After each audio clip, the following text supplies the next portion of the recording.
Kolkata doctor rape murder case. MGM अस्पताल के सभी डॉक्टर्स हड़ताल पर, ओपीडी सेवाएं बंद, इमरजेंसी ठप करने की दी चेतावनी।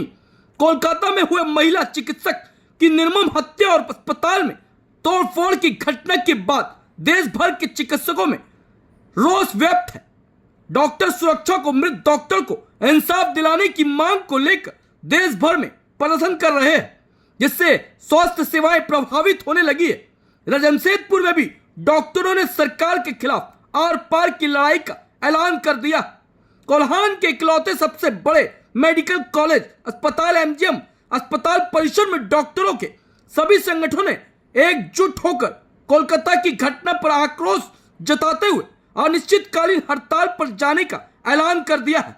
डॉक्टर ने साफ कर दिया है कि जब तक उन्हें सुरक्षा और मृत डॉक्टर के परिजनों को इंसाफ नहीं मिलता है, ये काम पर वापस नहीं लौटेंगे।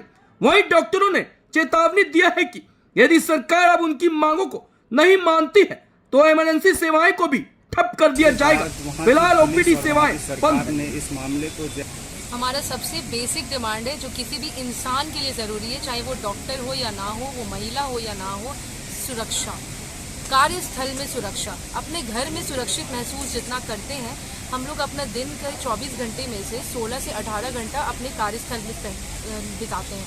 आप लोग भी मीडिया पर्सन हैं, आप लोग भी बिताते होंगे, और भी लोग हैं।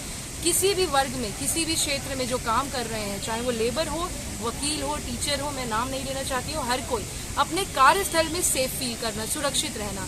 वो महिला डॉक्टर ड्यूटी पर थी, ड्यूटी पर उसके साथ बिल्कुल निर्मम तरीके से बलात्कार हुआ और उसे मारा गया। सिर्फ मर्डर नहीं हुआ है, उसकी डेड बॉडी को तोड़ दिया गया है, मतलब उसको टॉर्चर किया गया है। हमारा आक्रोश इस बात पर है कि क्या एक डॉक्टर अपने कार्यस्थल में भी सेफ नहीं है? वो डॉक्टर जो नाइट ड्यूटी कर रही थी, किसी मरीज की सेवा कर रही थी, किसी मरीज की जान बचा रही थी, और उसकी जान को ऐसे खतरा हो गया। ये किसी के भी साथ हो सकता है, कहीं भी हो सकता है।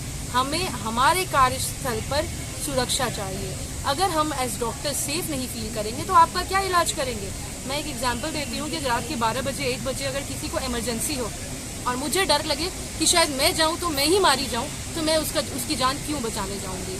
सीधी सी बात है, हर किसी के घर में माँ है, बेटी है, बहन है, बहू है, सब कोई है। किसी भी स्त्री को ये कोई नहीं डिजर्व करती है कि उसके साथ ऐसा बर्ताव हो, और खास करके वो डॉक्टर है। पब्लिक ये ना सोचे कि डॉक्टर ये मुहिम इसलिए निकाल रहे हैं क्योंकि वो डॉक्टर थी, वो स्त्री थी। पहले डॉक्टर तो थी ही, स्त्री थी। डॉक्टर के साथ तो इस देश में किसी को दया नहीं आता है। हर कोई फ्री का इलाज चाहता है, फ्री की सेवा चाहता है, हर चाहता है कि 24 घंटे डॉक्टर सेवा पे लगे रहे हमारे, हम लोग उनको मारे पीटे जो करें। लेकिन वो एक औरत थी, एक लड़की थी, वो ड्यूटी पर थी, काम कर रही थी, और उसके साथ ऐसा हुआ। और जिस राज्य की मुख्यमंत्री खुद एक महिला है, वो कहती हैं कि इसको मतलब वो इसको कवर करना चाह रही है। क्यों करना चाह रही है हम लोग नहीं समझ पा रहे हैं। अगर कुछ गलत हुआ है तो उसको सामने लाइए, उसको जो है उसके गुनहगार उनको पकड़िए, सजा दीजिए। आप इसको ये बोलकर दबा देंगी कि ये डॉक्टर्स की अपनी पर्सनल प्रॉब्लम है, तो ये बिल्कुल कोई पर्सनल प्रॉब्लम नहीं है। ये सिर्फ उस एक लड़की की बात नहीं है। उसको जाना था, वो चली गई, उसको जो सहना था, उसके पेरेंट्स को, परिवार को जो सहना था, वो लोग सह चुके हैं। बट आगे किसी के साथ ना हो, इसके लिए ये मुहिम है। और इसलिए ना हम लोग ये बिल्कुल नहीं चाहते हैं कि हम लोग वेट करें कि अब यहाँ भी कुछ होगा तब हम लोग कुछ करेंगे। जब हो गया है तो अब इंतजार नहीं करेंगे कि हम में से किसी के साथ ऐसा कुछ हो। तो बस यही हमारी मांग है कि हम लोगों को सुरक्षा दिया जाए, मेडिकल प्रोटेक्शन एक्ट लगाया जाए, और इन जनरल जहाँ भी महिलाएं हैं उनको सुरक्षा प्रोवाइड किया जाए।